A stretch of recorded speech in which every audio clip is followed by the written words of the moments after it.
กัดไม่โดนนะ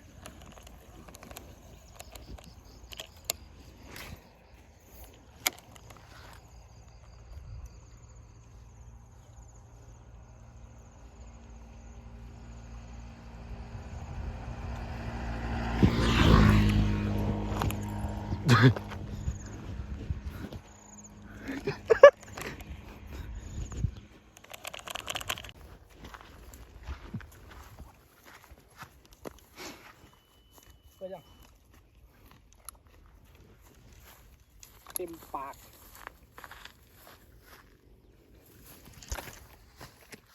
มีแต่ก็ถ่ายอีกทีเสียเวลาก็ถ่ายเสร็จนี่แหละนะปลามันเขินกล่องเดี๋ยวมันจะเล่นนองด้วยว่ะโอ้หักน้า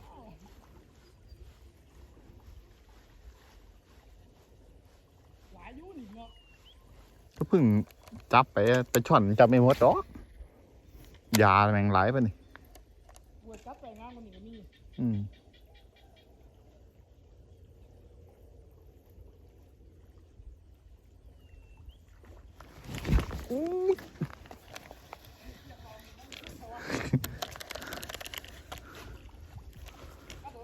โดน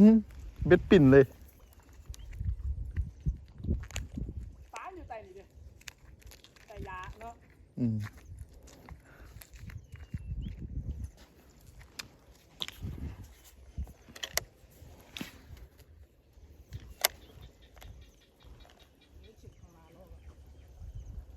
ตัวนั้นเนี่ยพวกทุกคนม่วงน้ำม่วงว่า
หลุดอีกแล้วครับโอ้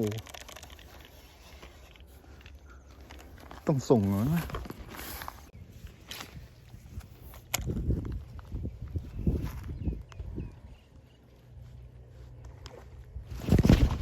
ดู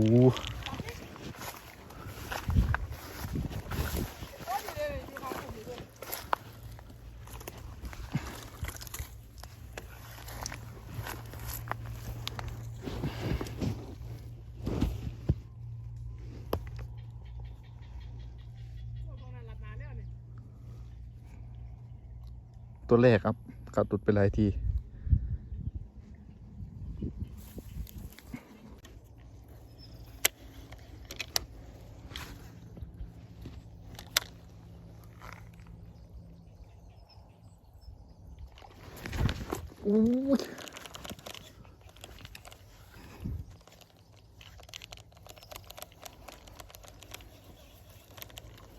ไม่อยู่แล้วครับโอ้ยไม่ปลากัดไม่อยู่เลยวันนี้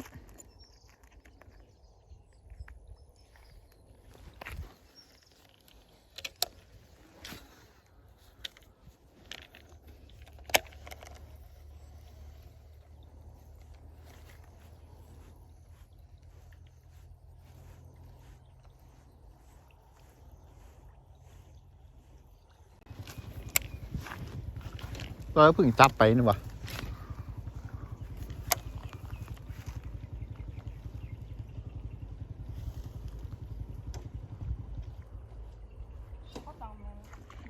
มีคนอะไรวะ รุด นี่ก็ เออแหม่ไหลกัด2-3 ทีแม่งรุดอีกเว้ย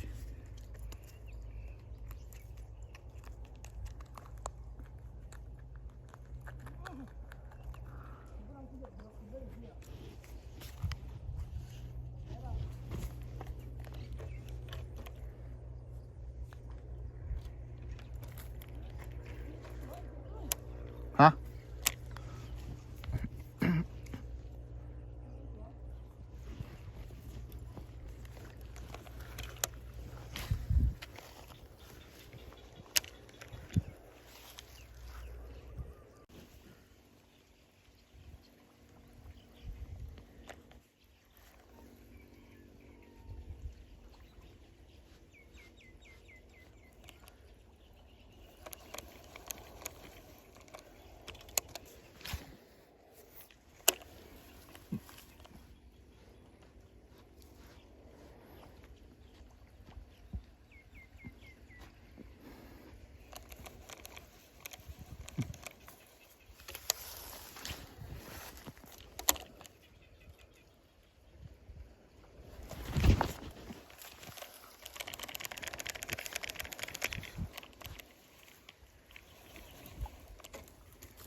หลุดนะครับ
เปิดกล่องฟ้ากัด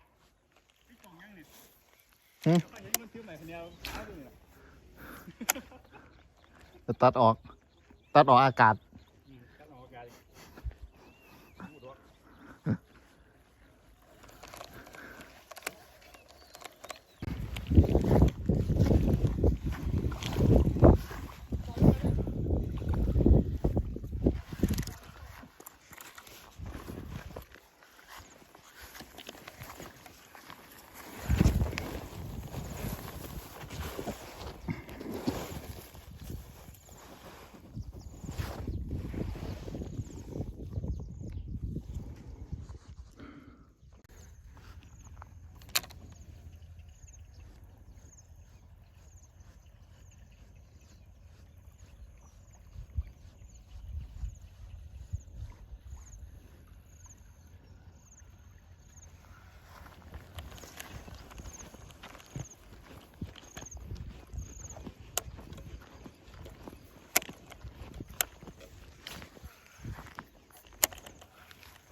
เอามาแต่มีกัดไอ้เหี้ยเอ้ยอยู่แล้วครับ อยู่แล้ว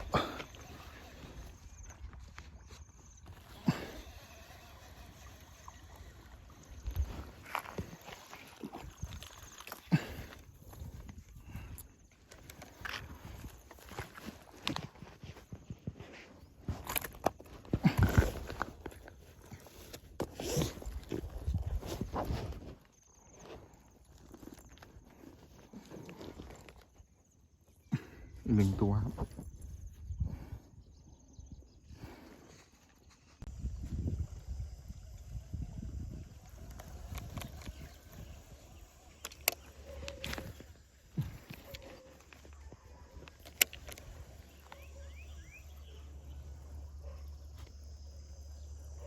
นี่ปลาขยับ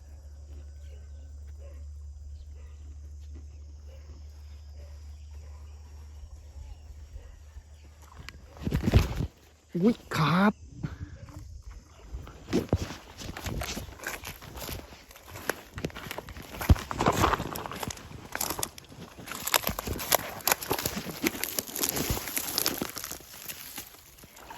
โอ้โหหุ้ย